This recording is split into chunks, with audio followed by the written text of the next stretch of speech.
आप युधिष्ठिर को धर्मोपदेश क्यों नहीं करते? आपके सम्मुख उपदेश करने की योग्यता तो विधाता में भी नहीं है। अर्जुन के बाणों से मेरा रोम रोम विद्ध हो चुका है। बड़ी वेदना है शरीर में। इस पीड़ा में उपदेश करना मेरे लिए संभव नहीं है।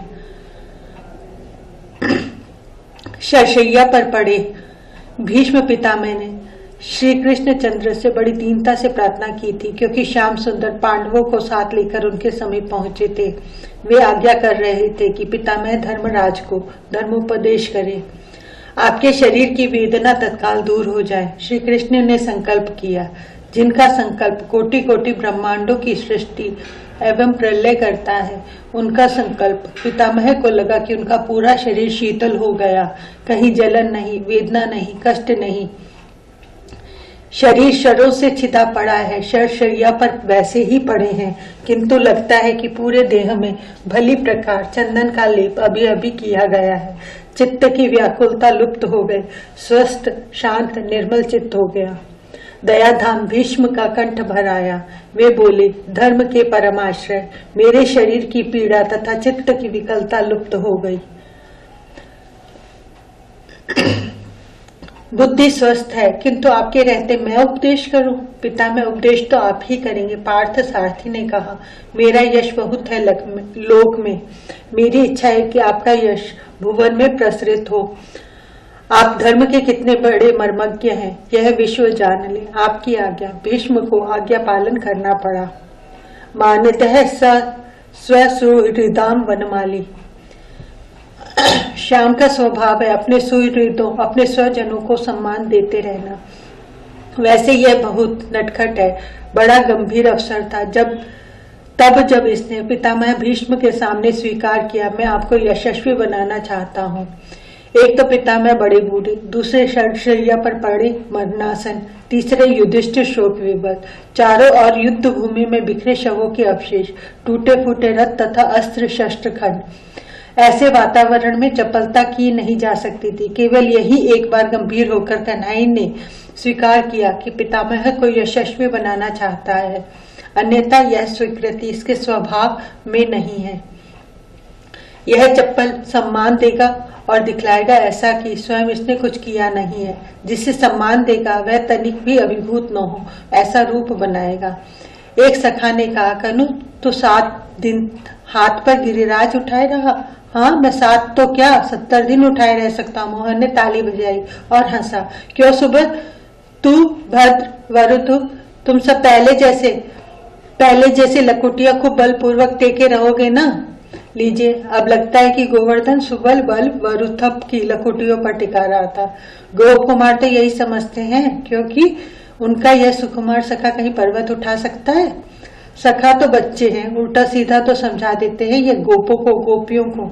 इसका कहना है, दाऊ दादा पास हो तो मुझे किसी का भय नहीं लगता।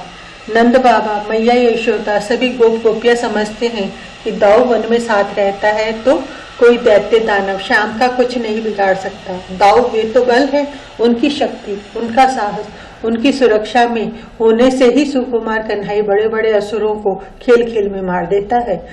सखाओं में सबसे बलवान कौन? कोई पूछ दे के मैं, कन्हई पहले खुद खड़ा होगा। यह इसकी पद्धति है। तू भद्र से बलवान है? अब प्रश्न करो। हाँ हूँ। क्या हुआ कि मल्ल युद्ध में भद्र मुझे पटक देता है? मुझे पटक तो लेता है वरुथक, मणिभद्र, सुबल। अब सब आपको पटकर नहीं दे लेते, किंतु सबसे बलवान आप हैं। इसको कोई न स्वीकार करे तो मोहन का दोष। मथुरा में कंस के अखाड़े में मल प्रमुखों को महाप्रयाण का मार्ग दिखाकर उन सबके शवों के मध्य से सखाओं को खींच लिया आपने अखाड़े में, और सखा पटकर नहीं दे देते। यदि महाराज कंस के सिर पर काल न सवरा हो गया होता। उस भरी सभा में सम्मान इसीलिए रह गया कि कंस बीच में ही बावला होकर चिल्लाने लगा। श्याम बाबा की पादुकाएं तो उठा ला, माता रोहिणी, मैया यशोदा अथवा कोई आदेश दे देता है और नन्ना कन्हई मस्तक पर धरकर पादुकाएं लाता है। मोहन वह पाटा तो ला, कोई गोपी अपनी या किसी को बैठने के लिए पाटा मंगा लेती है। कृष्ण तनिक नाच तो सही, चुटकी या ताली बजाकर गोपियां इस मेघ सुंदर को ता थई ता थई ता ता थई थई नचाती ही रहती हैं। देवर्षि नारद इसके गुणगान करते नहीं थकते। और यह है कि मैया से सायंकाल गोचारण से लौटने पर एक एक सखा की भूरी भूरी प्रशंसा करता है। प्रशंसा भी अपने ढंग से।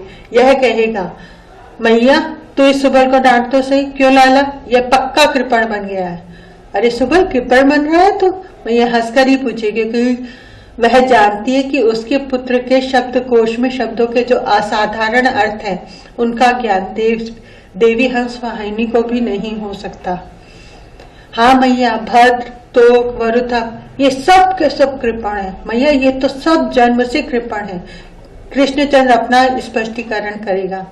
घर से जो कुछ लेकर जाएंगे या वन में जो फल फूल पाएंगे एक भी नहीं खाएंगे, सब मेरे ही पीछे पड़े रहते हैं। यह बड़ा मधुर है, तू खा ले, मैं इनको न बांटू तो ये भूखे ही रह जाएं। मेरा लाल सखाओं का बहुत ध्यान रखता है। मैया हंसती है, मैया ये सब मेरे ही पीछे पड़े रहते हैं। धूप में मत खड़ा, पेड़ पर मत चढ़, दूर तक दौड़ेगा तो थकेगा। मुझे आदेश दे देख कर तंग कर लेते हैं ये सब। ओ ये तो सब के सब मेरे पुत्र को तंग करते हैं। मैया हंसते हंसते डांटती है सखाओं को। यह स्तोक पुष्प बड़े सुंदर लाता है, बेचारा नाना स्तोक भी नहीं बचता, लेकिन लगाएगा मेरे ही केशों में। मैया यह मुझसे छोटा है, इससे मैं खिलाऊं सजाऊं यह मेरा अधिकार है ना। ये तो उल्टे कमल पत्र लेकर मुझे ही व्यजन कराने बैठ जाता है, तो कम से कम इसे तो मार लगा। कन्हई के स्तवन की परिपाटी है यह चप्पल सम्मान भी देगा और दिखाएगा ऐसा कि पूछिए मत।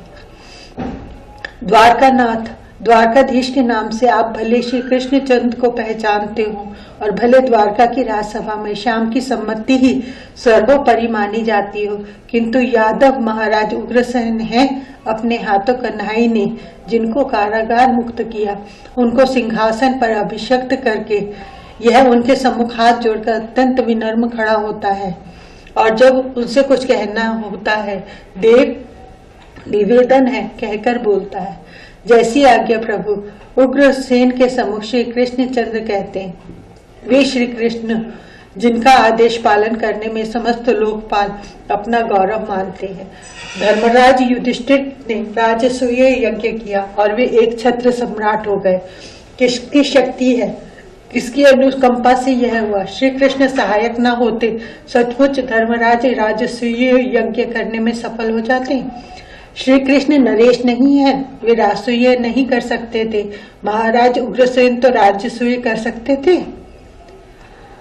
उग्रसेन क्षितिशेषो यत् य आज्ञापयत् प्रभु तदव्यग्रध्य श्रुत्वा कुरुत्वं मा विलंबितम्।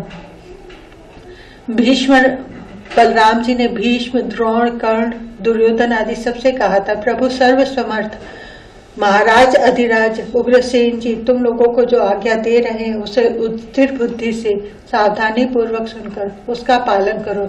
इस आज्ञा के पालन में देर मत करो। कौरवों को भ्रम हो गया, उनको लगा कि बलराम डींग मार रहे हैं। उन्होंने उग्रसेन जी को सम्राट एवं आज्ञा देने का अधिकारी मानना अस्वीकार किया और लगे हाथ उन्हें उसका फल मिलता दिख पड़ा। 2 घड़ी भी बीती नहीं और लगा पूरा हस्तिनापुर गंगा के गर्भ में जा रहा है। हाथ जोड़े रोते चिल्लाते बलराम जी की शरण जाना पड़ा उन्हें। उग्रसेन सम्राट, सम्राटों के भी सम्राट, आप उससे भी बड़ा कहे तो वह भी, हर मुसल लिए नीलांबर परिधान। आप किसी पूत के भिक्षुक को, कुत्ते को भी सम्राट कहें तो सुरपति भी उसको अपना सम्राट मानने को बाध्य है।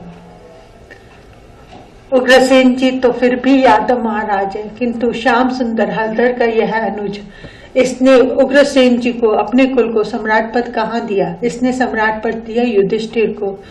युधिष्ठिर के इस राजसूय यज्ञ में इसकी प्रथम पूजा हुई, यह पांडवों का प्रेम। किंतु उस यज्ञ में इसने सेवा क्या ली थी यह पता है आपको? अतिथियों के पाद प्रक्षालन तथा जूठी पत्तलें उठाने की सेवा ली थी श्री कृष्ण ने।